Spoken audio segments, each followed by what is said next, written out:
پس بیایین از خدا بترسیم، راحت قبر متوجه باشیم، عذاب قبر متوجه باشیم. قرار خواب میشه، از آسمان صدا می آید انه صدقه، ای بنده من راست گفته از زیر عرش. این زیبای حدیث در این است که حدیث صحیح است، ضعیف نیست. امام ابو داود و امام حنبل نقل میکنه و سندش امام حیثمی صحیح میکشه. از زیر آسمان صدا می آید که انه صدقه، ای بنده من راست گفته.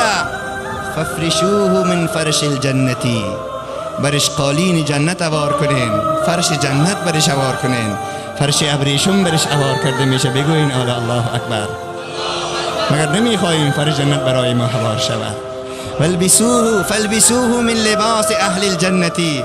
ای ملائکه ها زیر عرش صدا می آید لباس بپوشانین برایش، لباس اهل جنت. او کفن سان کوره را میکشن از جانکش، کفن ارزان بایه که بایم او را کفن میکنه و غریبم او را از جانش میکشن.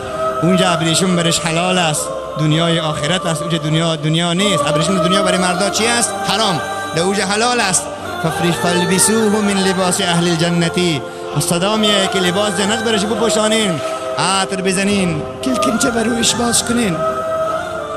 حدیث ترمذی شریف ابو داود قسم دیگری میگه اول برای مسلمان رسول علیه السلام کلکنچه از دوزخ باز میشه. مسلمان بسیار میهراسه که ما گفتم رب من الله است، ما گفتم محمد رسول الله است، ما گفتم دین اسلام است، چرا برای ما کلکنچه جهنم باز کردین؟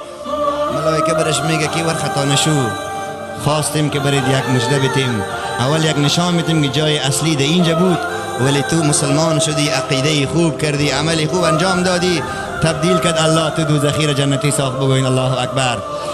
کلکنچه جنت با دوزخ بسته میشه. خدا کنه که از ما همی تو باشه.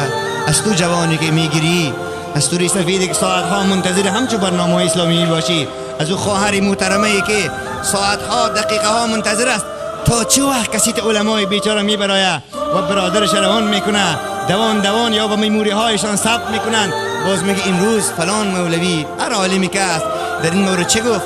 مشتاقانه و عاشق دین است، عاشق قرآن است. برات میگم افتخارا ای خواهر، ای مادر، ای برادر، برای تو انشالله او لباس پوشانده میشه، برای تو او قالین مور جنت انداخته میشه، برای تو او کلکنچه زیبای جنت باز کرده میشه. خواب شو، فرشته ها میبراین. این میت مسلمان خواب است، این نازدانه دربار خداست، روحش میره به اعلی علیین، بدنش در اینجا باقی میمانه. از سلمان فارس پرسان شد ای سلمان فارس، روح مبارک مسلمان ها بعضی وقت طرف و طرف میره؟ گفت بله، چرا نمیره؟ از زیرش حرکت تا زیر زمین حرکت کرده میتون روح مسلمان، از زمین تا آسمان، که عقیده را غیر مقلدین قبول ندارن، اما در 4 مذهب عقیده قبول است. حضرت امام مولانا دانجوی رحمت الله علیه در البصاره